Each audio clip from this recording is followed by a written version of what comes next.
Hey, salut à toi, bienvenue dans ce second Sunday vlog. Ouais, je pense qu'on peut les appeler comme ça. Je sais pas ce que t'en penses, c'est pas super original, je sais. Mais toujours est-il que on est dimanche, je suis à Tahiti et je t'emmène avec moi pour une nouvelle vidéo. Salut, moi c'est Lisa. Je me balade partout avec ma caméra et ce que je préfère dans les voyages, ce sont les lieux loin de l'homme où la nature a presque tous les droits. Le mois dernier, j'ai donc déménagé au milieu du Pacifique pour terminer mes études et je te documente toutes mes aventures sur cette chaîne. Alors si ça t'intéresse et que mon contenu te plaît, n'hésite pas à t'abonner, comme ça tu ne louperas rien des prochains épisodes. Il est à peu près 9h du matin et là je pense que je vais aller faire des petites courses parce que dans cette vidéo j'ai envie de tester des recettes de cuisine un peu locales, tahitiennes, tout ça. Je vais essayer de refaire du poisson cru au lait de coco je pense, si je trouve du poisson. Enfin bref, je t'emmène avec moi, on va aller acheter des fruits, des légumes, tout plein de trucs et ensuite on se retrouve dans la cuisine.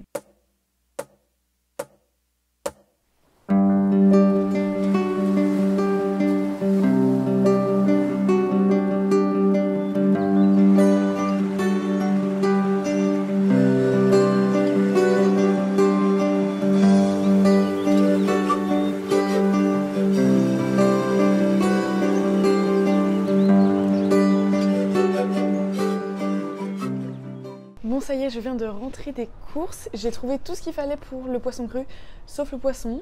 Heureusement j'en avais encore un petit peu dans le congèle, donc je pense que ça devrait le faire. Je suis passée à la foire agricole et j'ai trouvé des trucs super sympas, notamment du café à la vanille. Franchement j'ai trop hâte de tester ça. Donc là je vais d'abord me faire à manger pour ce midi et ensuite on passera en cuisine parce que là j'ai vraiment super faim. Donc pour ce midi je me suis trouvé des petits nems artisanaux, ils ont l'air vraiment pas mal. Je vais les mettre au four et avec ça, je pense que je vais faire du riz.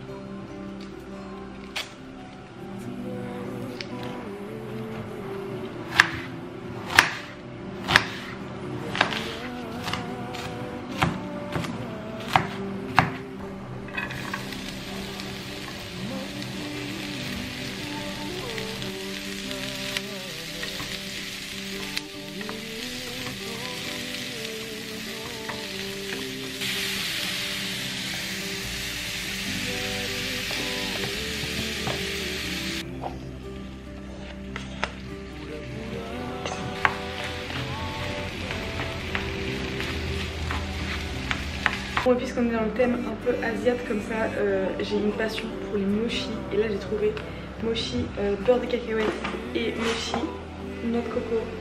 J'ai trop hâte de goûter.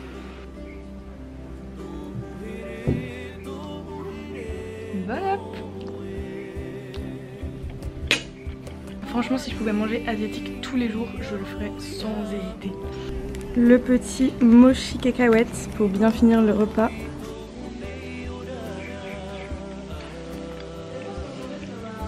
Il faut que je trouve une recette de mochi, absolument. Je peux pas continuer à dépenser tout mon argent en achetant des mochis. Je vais les faire. Bon là on s'apprête à faire notre premier crash test de cuisine tahitienne. On va faire du poé à la banane parce qu'on a toutes les bananes du jardin qui se sont mis à mûrir cette nuit. Donc là on a approximativement 30 bananes à manger. Et l'avantage c'est que c'est une recette avec seulement 3 ingrédients. Donc c'est hyper simple, on va tester ça. Bon tu vas le voir, cette recette elle est quasiment inratable. La première étape ça va être de faire ramollir tes bananes dans de l'eau bouillante pendant environ une dizaine de minutes. Et ça une fois que c'est fait, tu vas les retirer et là tu vas pouvoir les écraser beaucoup plus facilement. Si t'as un mixeur tu peux l'utiliser mais c'est pas nécessaire, franchement à la fourchette ça marche très bien.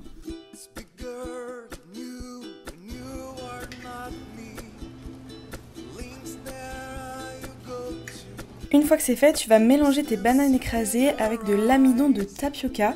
Ça s'appelle aussi de la farine de manioc, c'est la même chose et c'est en fait cet ingrédient qui va faire toute la texture du poé. Donc c'est vraiment très important d'utiliser de l'amidon de tapioca. Pour les quantités, comme on n'avait pas de balance, on a tout fait à peu près au hasard, mais je te mettrai les quantités dans la description, comme ça ce sera plus simple si tu veux réaliser la recette. Maintenant tu peux huiler un plat, verser toute la préparation à l'intérieur et enfourner au four pour à peu près 25 minutes à 180 degrés.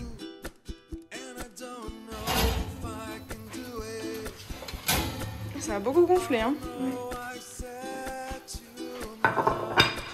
Bon, ça c'est le poé qui sort du four, ça ressemble à peu près à quelque chose mais ça va pas durer puisque maintenant l'ultime étape ça va être de découper en morceaux ton poé et de verser du lait de coco et du sucre selon ta convenance. Je te l'accorde, ça peut paraître un peu étrange puisqu'on dirait que je massacre littéralement le gâteau, mais fais-moi confiance car le résultat en vaut vraiment la peine. Ça ressemble à rien. On met un peu de cassonade. Ouais. Petite touche finale. Petite touche finale. Je peux pas filmer et doser en même temps. Bon, place à la dégustation. J'ai une petite assiette de poé. Bon, faut pas regarder l'allure hein, parce que clairement, quand tu vois ça, t'as pas spécialement envie de manger. Mais je pense que c'est bon. Je sais pas trop si c'est censé se manger chaud ou froid, du coup c'est un peu tiède.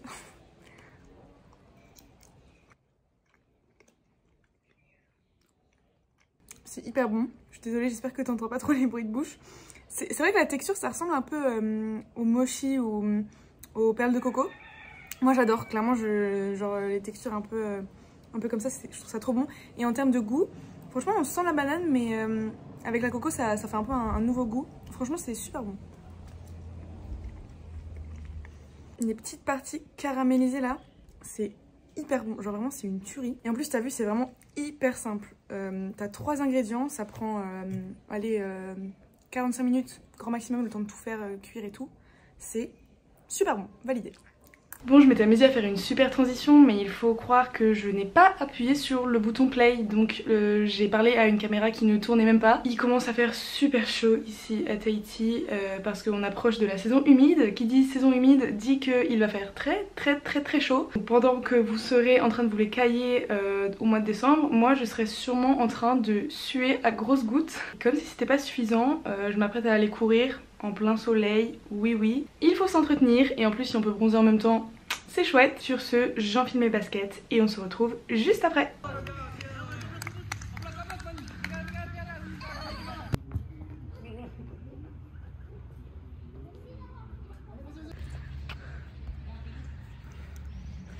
Bon, dans mon précédent vlog, j'ai appris la vraie recette du poisson cru à la tahitienne et là, on va essayer de refaire ça ensemble. En principe, c'est pas très compliqué, il suffit de mélanger tous les ingrédients, donc pas trop de risque que ça rate. Je vais te montrer et je te dirai est-ce que ça a vraiment le même goût ou pas. Du coup, pour cette recette, tu as besoin évidemment de poisson. Ici, c'est du thon rouge, c'est mieux avec du thon blanc, mais on va faire avec ce qu'on a. 2 oignons, des petits citrons verts, des tomates, un concombre et évidemment de la crème de coco. Bon, c'est pas très pratique de cadrer, mais normalement le plus important c'est que tu vois ce que je fais. La première étape évidemment ça va être de découper le poisson et ensuite on découpera tous nos voilà. Et ensuite on découpera tous nos légumes. Désolée, je suis un peu fatiguée.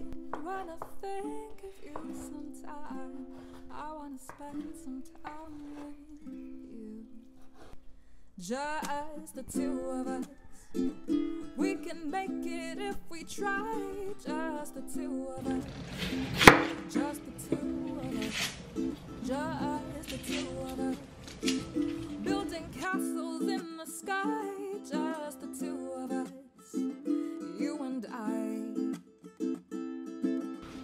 Look for love, no time for tears, wasted waters, all that is. Bon, j'ai même pas mis la moitié de l'oignon. Je pense que j'ai mis les 3/4 de la moitié, on va dire. À vous les maths.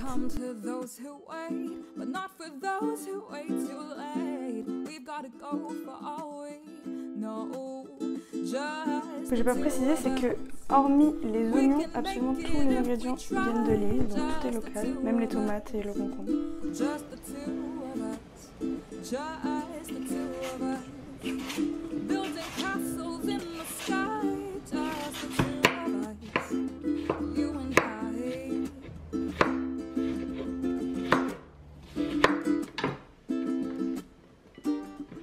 Je crois que j'ai mis un peu beaucoup de légumes par rapport au poisson, mais c'est pas très grave, on aime bien les légumes. Là, il reste la touche finale, à savoir les citrons et le lait de coco. Et ensuite, ce sera prêt.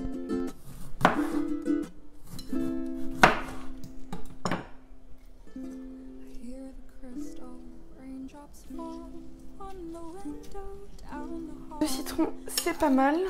Tous les copains qui sont tombés dedans, c'est pas très grave. Donc en fait le citron ça va permettre de cuire un peu le poisson et puis ça va donner du goût évidemment. Et là on va ouvrir la coco. Je crois que normalement ils mettent plutôt du lait que de la crème. Mais bon. On fait avec ce qu'on a.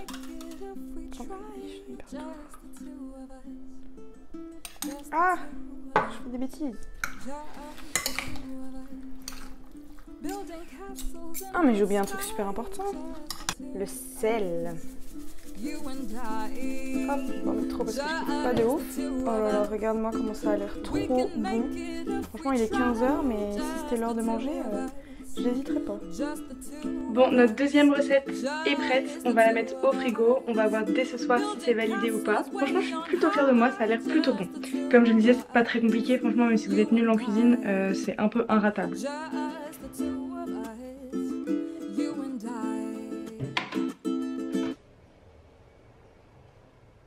Bon, c'est l'heure de la dégustation de mon tout premier poisson cru à la tahitienne, fait par moi.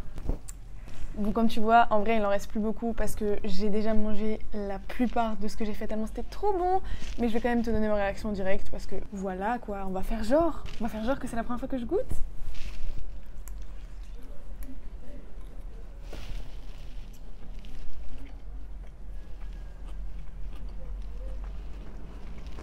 Oh là là, c'est trop bon.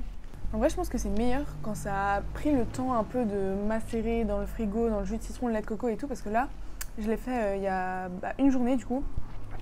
C'est super frais, le poisson il est un peu cuit avec le citron et tout, et c'est un délice franchement.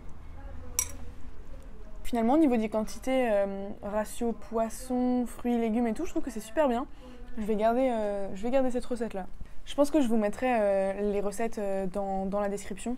Comme ça, si jamais vous voulez les refaire, ce sera plus pratique. Bon bah moi, je vais finir mon repas et on se retrouve pour la troisième et dernière recette. Et maintenant, on va tester une troisième recette. Ça va être une recette sucrée à nouveau avec très peu d'ingrédients. C'est une recette que j'ai trouvée sur Instagram, ça s'appelle du Retia. C'est un dessert à base de coco et de vanille. Franchement, ça a l'air super bon et super facile. Le seul truc, c'est qu'il va falloir réussir à ouvrir la noix de coco. Allez, c'est parti, on se retrouve en cuisine. Bon, c'est parti, il faut qu'on récupère toute l'eau qu'il y a dans cette coco. En plus, je l'ai choisie, elle est bien remplie. Le seul truc, c'est qu'il faut réussir à l'ouvrir.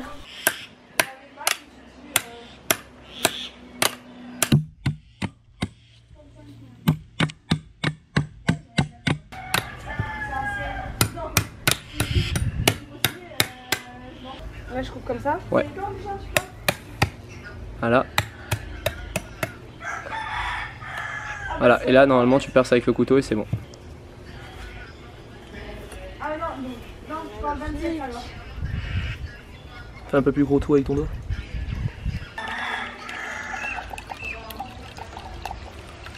Allez. Bon, ouvrir la coco, c'est fait. Maintenant, je vais juste la casser en deux pour pouvoir récupérer la chair. Mais pour la recette, on aura besoin juste du jus. Et on en a pas mal. Hein. Hop, donc on va mettre toute l'eau.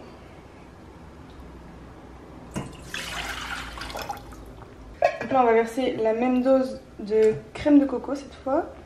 On ne l'a pas faite nous-mêmes parce qu'on n'a pas ce qu'il faut. Mais promis, un jour, je ferai mon propre lait de coco. Alors, dans une grande marmite, versez le lait de coco et l'eau de coco, mélangez bien et mettez l'amidon et le sucre. Bon, on va... Au pire, j'en mets pas trop et si on voit que ça épaissit pas, on en rajoutera. Parce que normalement, quand on va chauffer, vu que c'est de l'amidon, ça va épaissir le truc.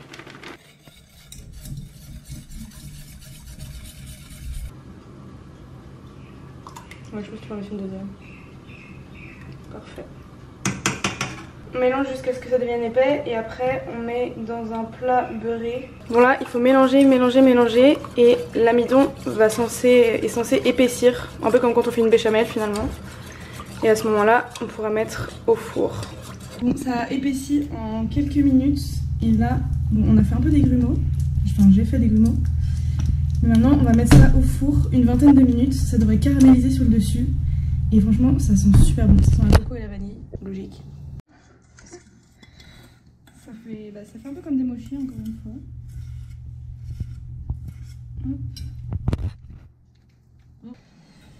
Allez, ça part pour 20 minutes. Et ensuite place à la dégustation. Tadam! Bon voilà, le gâteau qui crépite encore. Je pense qu'il faut attendre qu'il refroidisse parce que là il est encore un peu liquide, mais ça sent tellement bon. Bon, pour une fois j'ai décidé de faire goûter la recette à mes amis et malgré la texture encore une fois un peu chelou, je crois qu'ils ont plutôt bien aimé. Comme tu peux le constater, le plat est carrément vide parce que ça a été un succès, franchement. Je m'y attendais pas parce que quand c'est sorti du four c'était encore un peu liquide. Mais finalement mes amis ont adoré. Personnellement je pense que j'aurais bien kiffé un petit coulis de fruits rouges ou de chocolat parce que je suis très gourmande. Mais on peut dire que la recette est validée. Je pense que j'aurais pu mettre un tout petit peu plus de farine pour que ça se tienne un peu. En tout cas si tu aimes la texture des mochis comme ça un peu gluante, tu vas surkiffer cette recette, donc je te conseille de tester. J'espère que tu as apprécié ce petit concept vlog cuisine. En tout cas moi je suis une vraie gourmande et j'adore cuisiner, donc je pense que je referai des vidéos de ce type. D'ailleurs si tu as des recettes à me suggérer, que ce soit des recettes tahitiennes ou autres, j'ai vraiment très envie de tester les mochis. On pourra faire ça dans une prochaine vidéo. En attendant, pense à t'abonner à la chaîne et à rejoindre la communauté Instagram et je te dis à très vite.